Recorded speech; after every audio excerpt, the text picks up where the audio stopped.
दोस्तों, आज की वीडियो बड़ी ही मार्मिक है और धार्मिक है। तो आइए दोस्तों, आज की वीडियो हम शुरू करते हैं। वृंदावन के एक संत के पास बहरा आदमी सत्संग सुनने डेली आता था। उसे कान तो थे पर वे नाड़ियों से जुड़े नहीं थे। एकदम बहरा, एक शब्द भी सुन नहीं सकता था। किसी ने संत श्री से कहा, बाबा जी, वो जो वृद्ध बैठे हैं वे कथा सुनते सुनते हंसते तो हैं, पर वे बहरे हैं। बहरे मुख्यतः दो बार हंसते हैं, एक तो कथा सुनते सुनते जब सभी हंसते हैं तब, और दूसरी बार अनुमान करके बात समझते हैं तब अकेले हंसते हैं। बाबा जी ने कहा, जब बहरा है तो कथा सुनने क्यों आता है? रोज एकदम समय पर पहुंच भी जाता है। चालू कथा से उठकर चला जाए ऐसा भी नहीं है, घंटों बैठा रहता है। बाबा जी सोचने लगे, बहरा होगा तो कथा सुनता नहीं होगा, और कथा नहीं सुनता होगा तो उसे कथा का रस नहीं आता होगा।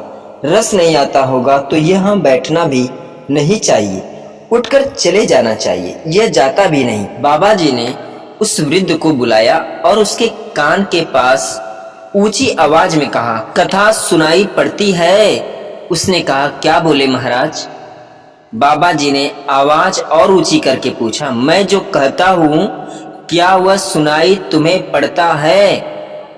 फिर उसने कहा, क्या बोले महाराज? बाबा जी समझ गए कि यह नितांत बहरा है। बाबा जी ने सेवक से कागज कलम मंगवाया और लिखकर पूछा। वृद्ध ने कहा, मेरे कान पूरी तरह से खराब हैं, मैं एक भी शब्द नहीं सुन सकता हूँ महाराज।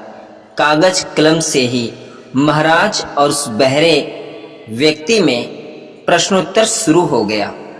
फिर तुम सत्संग में क्यों आते हो? बाबा जी, सुन तो नहीं सकता हूँ, लेकिन यह समझ में आता है कि ईश्वर प्राप्त महापुरुष जब बोलते हैं तो पहले परमात्मा में डुबकी मारते हैं।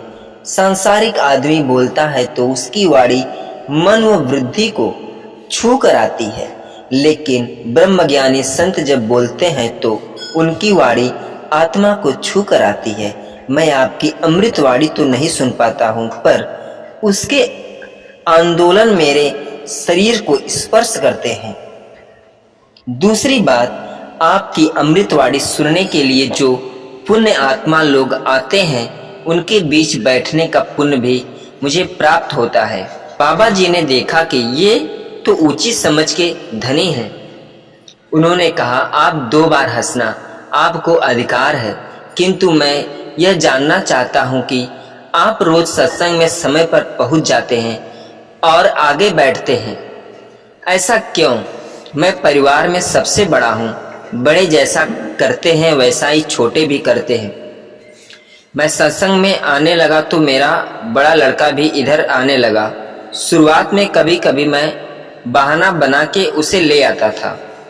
मैं उसे ले आया तो वह अपनी पत्नी को यहाँ ले आया, पत्नी बच्चों को ले आई, सारा कुटुंब सत्संग में आने लगा। कुटुंब को संस्कार मिल गए। ब्रह्मचार्य आत्मज्ञान का सत्संग ऐसा है कि समझ में नहीं आए तो क्या, सुनाई नहीं देता हो तो भी इसमें शामिल होने मात्र से इतना पुण्य होता है कि व्यक्ति के जन्मों जन्मों के पाप ताप मिटने एवं एकाग्रता पूर्वक सुनकर इनका मनन निधि ध्यासन करके उसके परम कल्याण में संशय ही क्या है। इसी तरह के एक संत और थे जिनका नाम था कल्याण। वृंदावन में एक संत रहा करते थे, उनका नाम था कल्याण। बाके बिहारी जी के परम भक्त थे। एक बार उनके पास एक सेठ आया। अब था तो सेठ, लेकिन कुछ समय से उसका व्यापार ठीक नहीं चल रहा था। उसको व्यापार में बहुत नुकसान हो रहा था। वो सेठ उन संत के पास गया और उनको अपनी सारी व्यथा बताई और कहा, महाराज आप कोई उपाय करिए। उन संत ने कहा, देखो, अगर मैं कोई उपाय जानता तो तुम्हें अवश्य बता देता। मैं तो ऐसी कोई विद्या नहीं जानता जिससे मैं तेरे व्यापार को ठीक कर सकूं। ये मेरे बस में तो नहीं है। हमारे तो एक ही आश्रय है, बिहारी जी। इतनी बात हो ही पाई थी कि बिहारी जी के मंदिर खुलने का समय हो गया। उस संत ने कहा, तू चल मेरे साथ। ऐसा कहकर वे संत उसे बिहारी जी के मंदिर में ले आए और अपने हाथ को बिहारी जी की ओर करते हुए उस सेठ को बोले, तुझे तो कुछ मांगना है? जो कुछ भी मांगना है इनसे कह दे, ये सबकी मनोकामना पूर्ण कर देते हैं। वो सेठ बिहारी जी से प्रार्थना करने लगा। 2-4 दिन वृंदावन में रुका, फिर चला गया। कुछ समय बाद उसका सारा व्यापार धीरे धीरे ठीक हो गया। फिर वो समय समय पर वृंदावन आने लगा। बिहारी जी का धन्यवाद करता रहा। फिर कुछ समय बाद वो थोड़ा अस्वस्थ हो गया। वृंदावन आने की शक्ति भी शरीर से अब नहीं रही। लेकिन उसका एक जानकार एक बार वृंदावन की यात्रा पर जा रहा था, तो उसको बड़ी प्रसन्नता हुई कि ये बिहारी जी का दर्शन करने जा रहा है।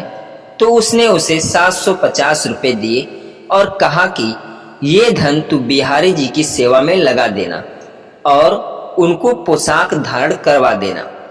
वो भक्त जब वृंदावन आया तो उसने बिहारी जी के लिए पोशाक बनवाई और उनको भोग भी लगवाया। लेकिन इन सब व्यवस्था में धन थोड़ा ज्यादा खर्च हो गया। लेकिन उस व्यक्ति ने सोचा कि चलो कोई बात नहीं, थोड़ी सेवा बिहारी जी की हमसे बन गई, कोई बात नहीं। लेकिन हमारे बिहारी जी तो बड़े नटखट है।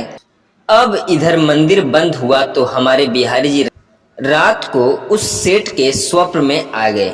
सेठ स्वप्न में बिहारी जी की उस त्रिभुवन मोहिनी मुस्कान का दर्शन कर रहा है।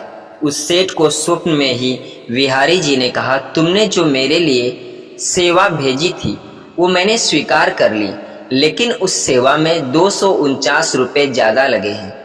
तुम उस भक्त को ये रुपया लौटा देना। ऐसा कहकर बिहारी जी अंतर ध्यान हो गए। उस सेठ की जब आंख खुली तो वह आश्चर्यचकित रह गया कि ये कैसी लीला है बिहारी जी की। उस सेठ जल्दी से जल्द उस भक्त के घर पहुंच गया। लेकिन उसको पता चला कि वो तो शाम को आएंगे। जब शाम को वो भक्त घर आया तो सेठ ने उसको सारी बात बताई। तो वो भक्त आश्चर्यचकित रह गया कि ये बात तो मैं ही जानता था और तो मैंने किसी को बताई भी नहीं थी। सेठ ने उसको वो 249 रुपये दिए और कहा, मेरे सपने में श्री बिहारी जी आए थे, वे ही मुझे ये सब बताकर चले गए। ये लीला देखकर वो भक्त खुशी से मुस्कुराने लगा और बोला, जय हो बिहारी जी की। इस कलयुग में भी बिहारी जी की ऐसी लीला है, ये किसी का कर्ज किसी के ऊपर नहीं रहने देते। जो एक बार इनकी शरण ले लेता है फिर उसे किसी से कुछ मांगना नहीं पड़ता, उसको सब कुछ मिल जाता है। बोलिए वृंदावन बिहारी जी की जय। दोस्तों, मैं आशा करता हूँ कि आज की कहानी आप लोगों को अच्छी लगी होगी। अगर दोस्तों आज की कहानी अच्छी लगी हो तो कमेंट में जरूर बताइएगा और चैनल पर नए हैं दोस्तों तो प्रभु श्री राम के लिए, राधा रानी के लिए, मधुसूदन के लिए, बिहारी जी के लिए, भगवान कृष्ण के लिए चैनल को लाइक शेयर सब्सक्राइब जरूर करिएगा और बेल आइकन की घंटी बजाना ना भूलिएगा। पूरा वीडियो देखने और सुनने के लिए धन्यवाद दोस्तों।